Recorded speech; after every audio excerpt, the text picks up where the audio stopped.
All right, welcome, Matt. We usually do a little banter to get things going. So this is your first trip to the Bay Area? First trip to California in general. Awesome. And you're coming from? Ottawa, Canada. Look at that. It's a bit of a trip. Yeah, okay. So what lesson did you learn about San Francisco 2 days ago when you were out on the ferry?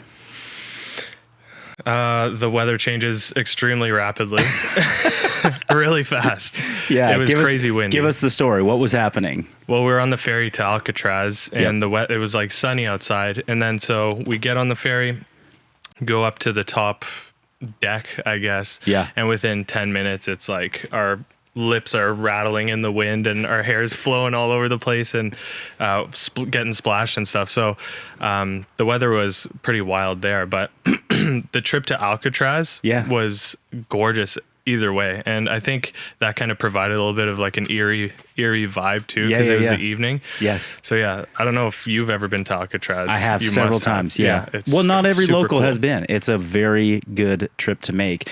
But your experience reminded me of the famous quote, which now I'm forgetting who actually said it, but it might have been like Sinatra or somebody like that. But it was like the coldest winter I ever experienced was my summer in San Francisco. That's hilarious. I'm from Canada, right? So winters are pretty wild up there. Obviously, I think the reference is like you come thinking California, right? I'm coming down to, close to the ocean. I'll bring my shorts, I'll bring my tank tops, and you go out like the middle of August and it's supposed to be hot and it's just freezing in the 40s with wind and fog. And this is where they get everybody buying the I Love San Francisco sweatshirts down on the right. At the wharf. Exactly. Yeah. My wife went off and she's like, I need to buy a sweater. This is insane. Now she has an Alcatraz sweater, right? Exactly. I have been surprisingly cold, honestly. I was very surprised by that. Yeah. Exactly. And it's like not matching expectations. And the fog, I could not believe how foggy it was. Yeah, it gets thick. I mean, the fog is so thick. You're like, is it raining or is it just foggy? It looked like smoke. It was that thick. Yeah. We couldn't. So when we were flying in, we couldn't even see the Golden Gate Bridge. Yeah, exactly. And driving on the Golden Gate Bridge, we could not see the Golden Gate Bridge. Yep. Okay. So fair warning to all of you people coming out to California to visit us here in San Francisco. If it's in the summertime, pack your sweatshirts. If it's in the wintertime, pack your raincoats. You do get some nice weather, and especially if you come up to the gym, which is north of the city, it's usually a little bit warmer. So thank you for sharing. Now, we've got that out of the way. Please tell the audience, who you are and what do you do? What is your fitness career built around? Yeah, so my name is Matt. I am the owner of Primal Mobility, and we've been in the mobility coaching space for about 8 years now. We predominantly work with barbell-based athletes. Okay. Barbell enthusiasts. So anyone who's curious about improving how they feel under a barbell, we're there to support that curiosity. So predominantly we're looking at CrossFit athletes and Olympic weightlifting athletes. We dabble into powerlifting as well, but we're really focused on, the three main positions under a barbell. So the deep squat, the front rack, and the overhead position. Mm-hmm. We've worked with over 6,000 clients at this point, anyone from the CrossFit Games all the way down to weekend warriors. So we are a strength-based mobility coaching company, and we really focus on making sure that our clients feel better in the deepest ranges of motion and not just kind of being able to access them, but being able to confidently control them while under a barbell. Sweet. So I'm still learning a lot about you and about your business as we've gotten to know each other over the last couple of days, and we're going to spend more time tomorrow together. And mobility is a very, very important topic for us at Functional Bodybuilding. And it's one thing we get asked about all the time. And as somebody who doesn't spend all of their time thinking about mobility, whereas that is you me. do, I do that. You probably wake up thinking about all of it. When somebody asks you who's kind of maybe a lay person or just doesn't have a lot of background, like, hey, what is mobility? How do you define that? Yeah. So the easiest way to kind of describe it is control and strength within those deeper ranges of motion. So we actually have a lot of conversations with people who say, I've great mobility, and they're referring to being able to catch a barbell almost behind their head in a snatch, but they can't stabilize the bar there. So they're able to get there, but they have no stability, no functional control or strength within those positions. And that's kind of like where we dive into that and be like, so you have good flexibility, you have good access to those deep ranges of motion, but you don't necessarily have the capacity within that, right? So I kind of come in and say, we need to develop that strength and control within those ranges of motion to make sure that you're not just accessing them from external loading. You're not just able to get there through being pushed, right, with a barbell or whatever the case is, but you're able to bring yourself there and then take on stress within those positions as well. For somebody who's not maybe listening, who is not a barbell athlete, or let's say you're talking to somebody who's not a barbell athlete, they're more everyday life. What are some examples or analogies that you use to like emphasize that same point?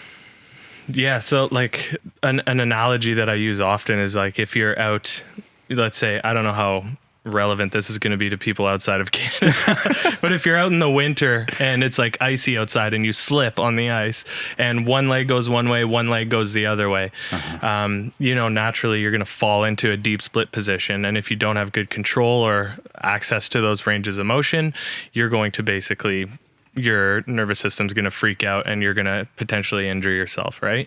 Whereas if you have good flexibility, good mobility, you're going to be able to get into those positions more comfortably and not be fearful of injury. Now, if you had great mobility, you'd be able to kind of pull yourself out of that position without even using your arms. You just kind of like do like a reverse split almost, right? So that's right. Kind of like the sign of strength. How well are you able to control those deep ranges of motion that you may be pushed or forced into from things that you're not, like external forces? Sure.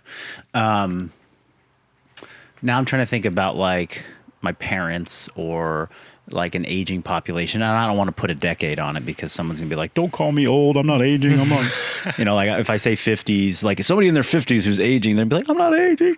But okay, let's just generally say somebody who's getting older and starting to become fearful of hurting themselves in day-to-day life, picking over and bending picking something up, bending over. I think about my mom.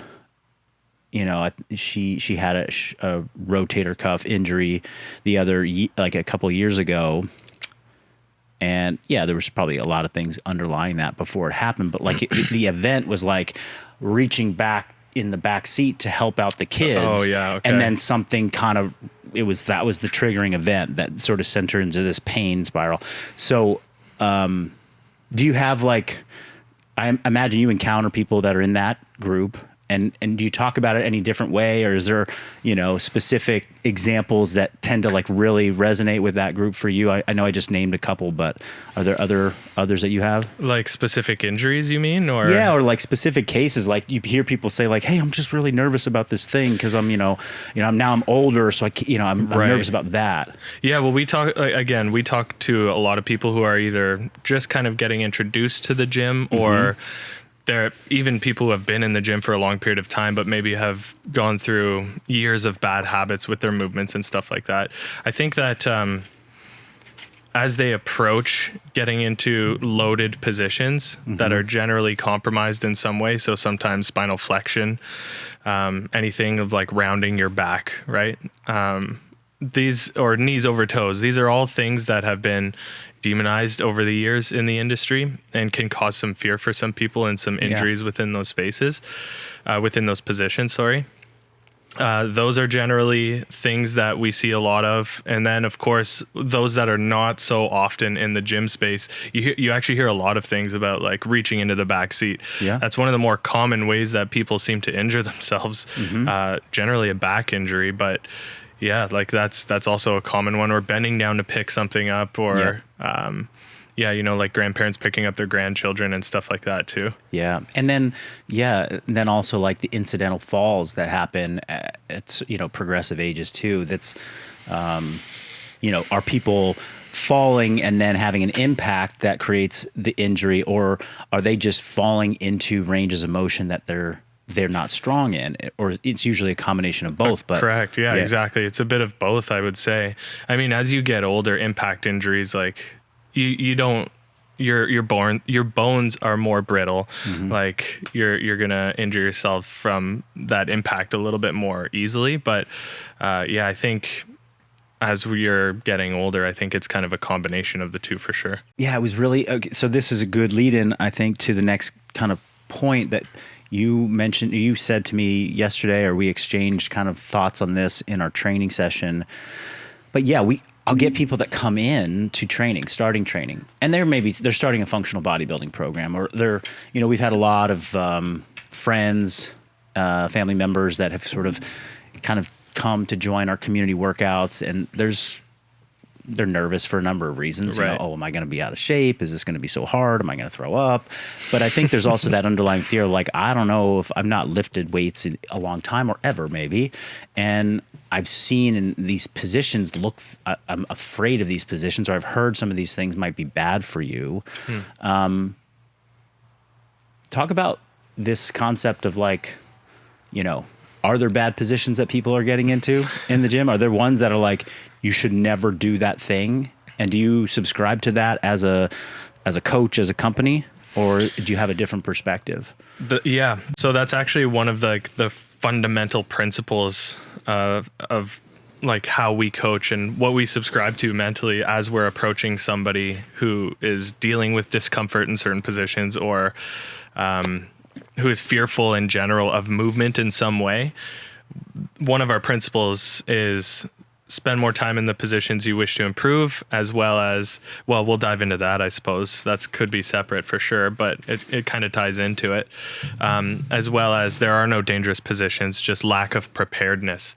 So I'm a big believer in the fact that those positions that seem scary or that have been demonized over the years, again, like spinal flexion, rounding your back in a deadlift or something like that, the injury rates within that have generally been because people have spent so much time hammering in a neutral spine and really just getting very good in that position, very strong in that position, that anytime they move away from that and are exposed to stress outside of that, they are more vulnerable and more susceptible to injury. So our approach is to expose those in a very controlled manner, as well as just kind of progressively, right? Just make sure that it's progressive and make sure that it meets them where they're at. Like never would I ask you to just throw on 225 on a barbell and just start there, right? Yeah. And you're in anything, honestly.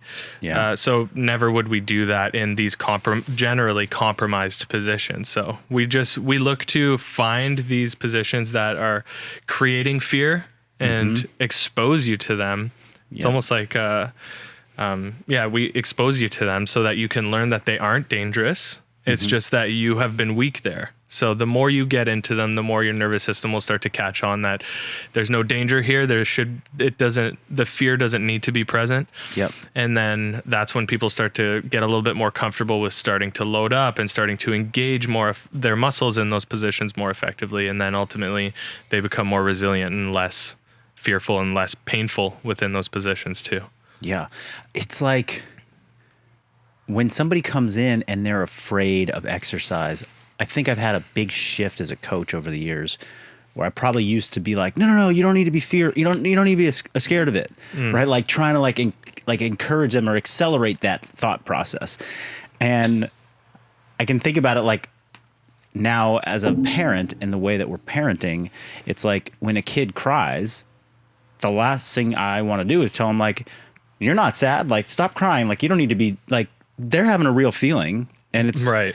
And it's valid. Yeah, for it's them. like when someone has depression and you're like, "Hey, have you tried not worrying so much? Yeah, or have you tried like, not you're worrying not about sad. it? Like, don't be sad. Have you it's tried like, being happier? Come in and you're afraid to exercise. There's a good reason for that. Right. If somebody hasn't done the thing, it's healthy to be afraid of it, because you don't know what you don't know. Like, you don't know that could be bad. And so I feel like it's, we want to encourage, not encourage fear, but like certainly not Aim to understand it at least. Understand it as coaches, right? Yeah, I agree. And I think that that's also been something that I've learned along the way too, is like, okay, let's start getting you in there wherever, like, where's the entry point? I think that's the tricky part of what we do, is that a lot of times that there is fear and pain. There's hesitation, right? Sure. So we have to find a logical entry point that's not only logical, but accepted by the individual as well. Yeah. And then start building up from there progressively. So we're going to expose people more to the thing that they're afraid of. We got to do it in a way that we got to get them over the initial fear to even try. The way you do that is through a process of regression and getting, things down to a level that, like, oh, I can do that. Like, jump on the box, the 24-inch box. No way. But how about the 1-inch thing right here? The plate, right. Or step up onto the 12-inch box. How about we start there, right? So this is actually making me go back to what you were saying at the beginning, because you were describing what you do as a mobility coach. And I almost like kind of, cheekily, shot in like, oh, so basically you're just a strength coach is what you are. Cause pretty much. Yeah. I mean, cause you're thinking about this. Exactly it. You're a strength coach who's maybe focused on end range. Exactly. Can you actually describe that again for just the audience? Because like I don't know that everyone always understands what does that even mean. What is end range, or what is mid range, or short, long range? What are all those terms? Yeah, it's all just terms of describing various different points within range of motion, right? So end range can generally mean, like, when we speak about end range, it's often understood to be like the deepest stretch position that your muscle can handle, like the furthest you can access within the muscle. But what a lot of people also don't think of when it comes to mobility is that your muscle itself needs to be strong throughout the entire range of motion that it has access to. So end range can also mean the shortest range of motion as well.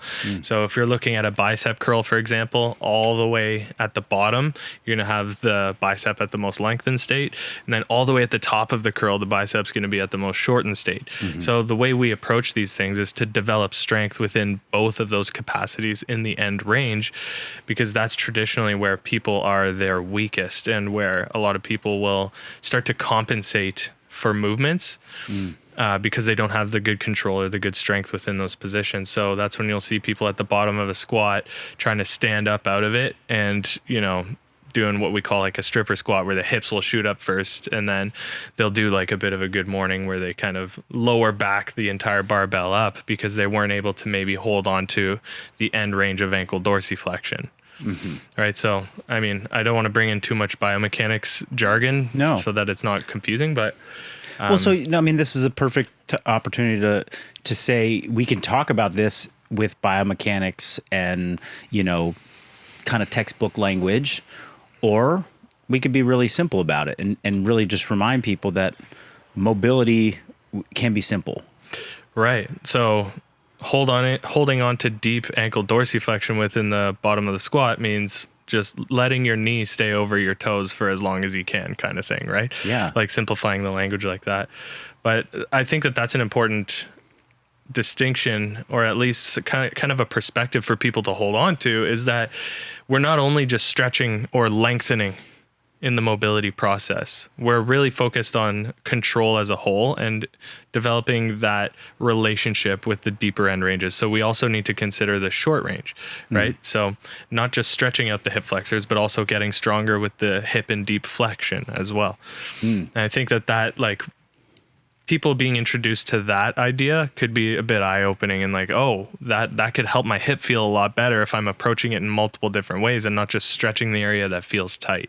Yeah. So for those people that are like listening right now and not getting to see your gestures, if somebody is, let's just focus on the hips, like the hip flexors, right?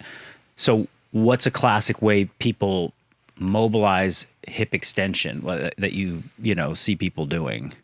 So like a classic hip flexor stretch being your knees on the ground and you're just driving your hip forward as far as you can, basically. Like a lunge, or like a deep lunge position. Like a deep lunge, or people know the couch stretch. Couch stretch, exactly. Stretch. And so then you're talking, that's that's potentially mobilizing end range. And then the short range, that's long range, but like the short range of the hip flexor, what does developing control and strength there look like? What could somebody be thinking about doing? So the way we approach things is, as I said, like we want to approach it progressively. So over time, you're going to try and find ways to implement progressive overload principles to that.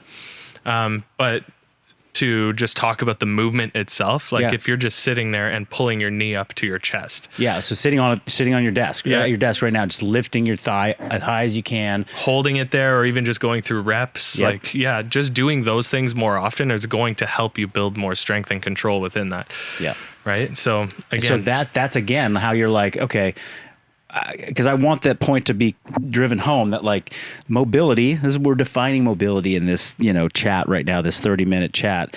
It's not just, the classic, like, oh, I got to stretch the thing as far as I go. It's not just stretching. It's, yes, there's a stretch, or there's taking things to the, the more commonly thought of end range of like long, tissue length, but then also shortening them and working on like the control of lifting your thigh up from a chair, and that strength that happens at that end of the range of motion. Exactly. So, I mean, end range, whether it's passive, it's achieved passively or actively, you're still within your end range, right? And there's multiple ways, like you can be training it passively and actively, and generally people respond best to kind of a combination of the two, because again, like we'll dive into this in another episode, I guess, but really it's a game of influencing the nervous system is what it comes down to. So whether you're getting there passively or actively, so stretching your hip flexors in like a couch stretch, that would be a passive stretch, whereas actively pulling your knee up to your chest, that is an active short range hip flexion exercise. Whether you're doing it passively or actively, like you're getting into those end range positions. Yeah. And it's important to make sure that you're aware that you should be doing both. Yeah. But the way that most people see it is that foam rolling and stretching in general, those two things that's the extent of mobility work.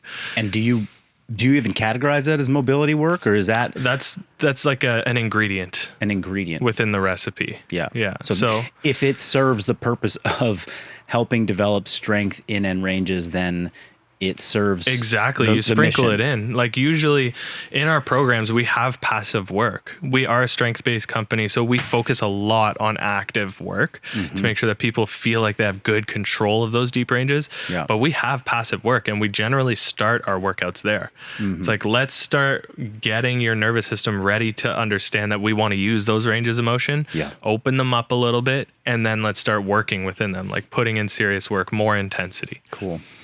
All right. Well, in the spirit of keeping this conversation all about simplicity, let's just talk about this idea of just, hey, spend more time in the position.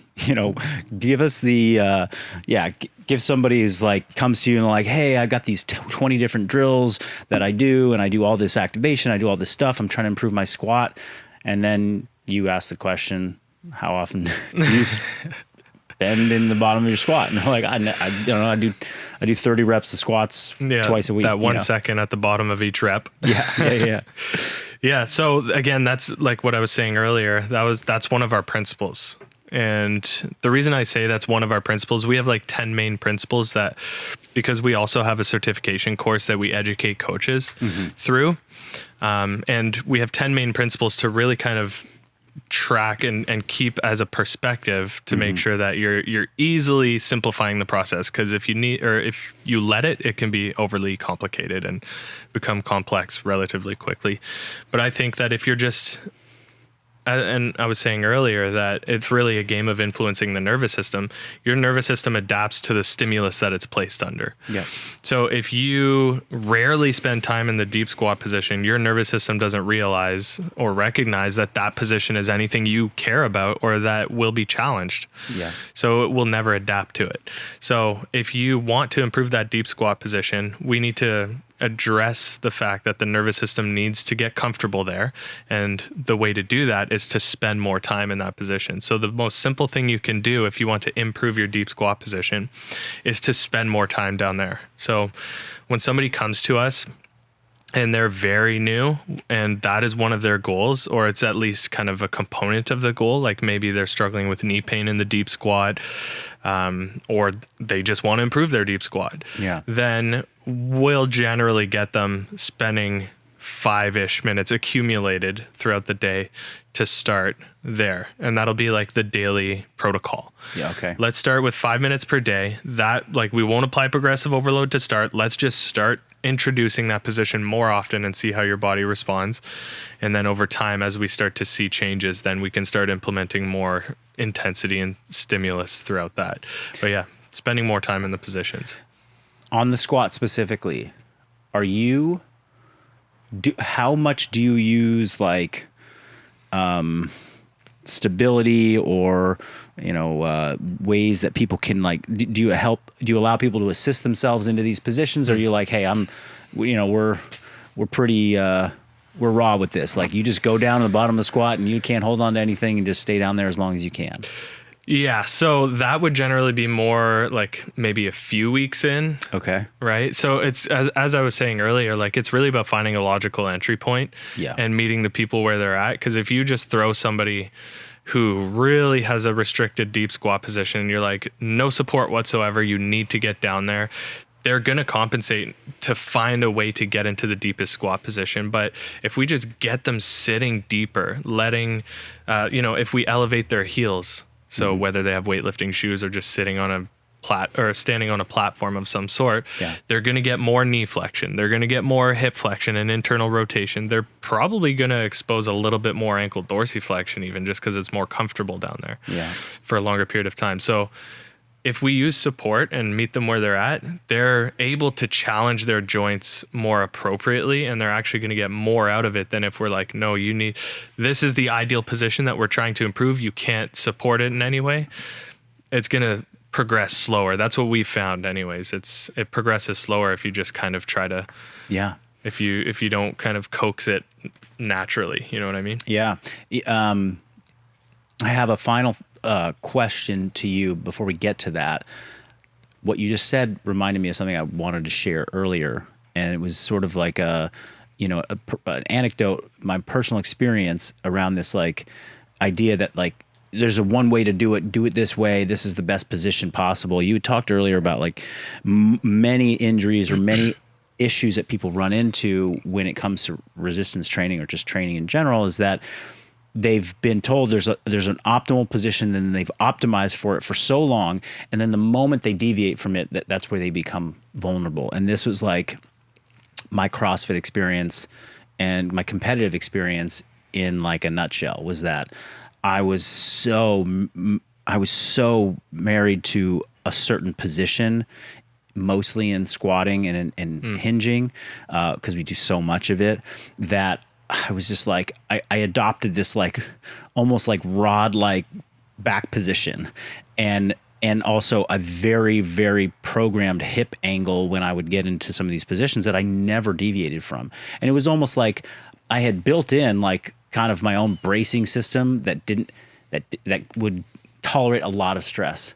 But eventually we pushed through that stress in CrossFit, and I would find myself, if I had a slight deviation from good form, I would tweak something and it would be really painful. Like the moment I just rounded my back, even like the slightest bit in a deadlift, it was like, oh my gosh, there goes my left-sided low back pain that is recurring. And so I love this idea that like, hey, let's at least look at the margins a bit more. Like there's not one right position. There are no dangerous positions. Like it's just positions you haven't spent a lot of time in. That's one thing I would change. People say, hey, what would you change going back to what you did as a CrossFit athlete? Nothing really about how I approached the lifestyle and everything. But, from a training perspective, I would have been like, yeah, I need to do more rounded back deadlifting. I need to do like deep squats, even though I'm only getting credit for going hip crease below knee. Like, why not do some more ass to grass squats just to give me a little bit more buffer, you know, for when the clean pushes me, you know, pushes my butt down between my ankles, like when it gets heavy. So anyway, that was just an aside, and I'm happy to, if you want to like either relate to that, or if you have anything to add, this would be, go ahead. Yeah. Well, I feel like that's very relevant for those that are more active and under the barbell, right? Like getting into that deep squat position is very relevant. Although you were saying that it's really you're only being credited for just below parallel pretty much. Yep.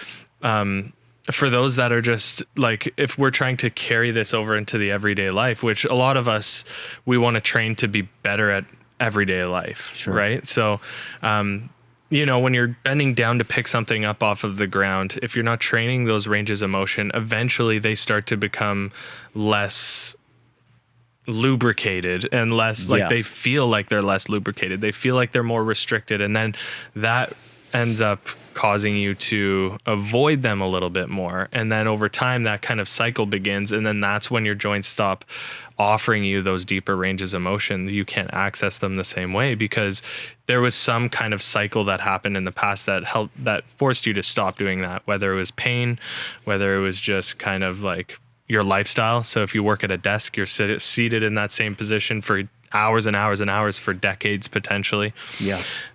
Then some of those positions become far more challenging to access. But again, like spending more time in the positions you wish to improve, being that principle that we subscribe to, is like we just get down there more often, and that's super approachable. I find is like if you're sitting at a desk for 10 hours a day, get up and move every 30 minutes, even if that's like a 2-minute thing. Just stand up, get your hips out of flexion, maybe even like rotate your spine a little bit, like a nice little stretch routine, whatever, just to move your joints and your muscles out of that same position over time. And that in itself will actually have a huge influence in over how you feel over the years. Yeah. So if you can just adopt that now, like set a timer for 30 minutes, whatever, or just remind yourself in some way, even staying super hydrated, you got to get up to pee more often, right? Gets you out of the chair, gets you moving into hip extension, rotating your spine. Yeah. No, that's beautiful. I mean, that's kind of what I wanted to finish with, was like, what are some action steps people can take? And if we're speaking to the person who's working in a sedentary or desk job. A lot of us do these days, right? Yeah. I love the hydration hack. It's like people complain about like, oh, I have to take so many trips to the bathroom. It's like, well, that's actually saving you. Not like your hydration is now impacting your mobility and your muscle tissues and your joints because it's forcing you to move. Yeah. I mean, it's definitely not everything, but it's like a good little, like a movement snack, you know? So you're telling me I can't just like drink more water and my mobility is fixed? Hey, I have to, for the crowd. Somebody who heard that is like, oh, that's all I need to do. Perfect. And spend more time in the positions. Okay. We talked about spending more time in the deep squat. Is there something for like the shoulder that you... Yes. Yeah, absolutely. So dead hangs, like hanging off of a pull-up bar, is one of my absolute favorite things to do for many, many different things. So the benefits there are countless pretty much. But if you're struggling with shoulder pain, shoulder discomfort, or really just struggling with the overhead position in general, hanging from a pull-up bar is going to help expose everything necessary to improve that. There's like a decent amount of research from certain areas that will show that hanging can actually have like a structural impact on the shoulder itself. So if there's any structural issues there, it can actually help improve that as well, which is very interesting. But yeah, that's beautiful. So we've simplified mobility. Hopefully we've defined it for you all. Get yourself hanging from a bar more often, get down in the deep squat more often, and hydrate or stand up every 30 minutes out of your desk. Yeah, exactly. Awesome. Keep it simple. Before we go, Matt, tell the audience how they can either get in touch with you, learn more from you, or if they resonate a lot and they want to become one of your clients, where can they go? So you could start by checking us out on our website, so www.primalmobility.com. You can check out our end range program there. That is like the most introductory program that we're going to have, and you'll be getting some incredible results there for a good rate, very cheap and introductory, so that'll be helpful. If you have questions and want to interact with me personally, you can just jump over to my Instagram, primal.mobility. So at primal.mobility and Yeah. toss me a DM there, and I'm very responsive and love interacting and answering any questions and guiding people in the right direction. So Awesome. You guys should definitely go give them a follow. I know most of you listeners are on Instagram. Lots of good information there, and check their website out. And again, thank you for joining us. thank you, sir.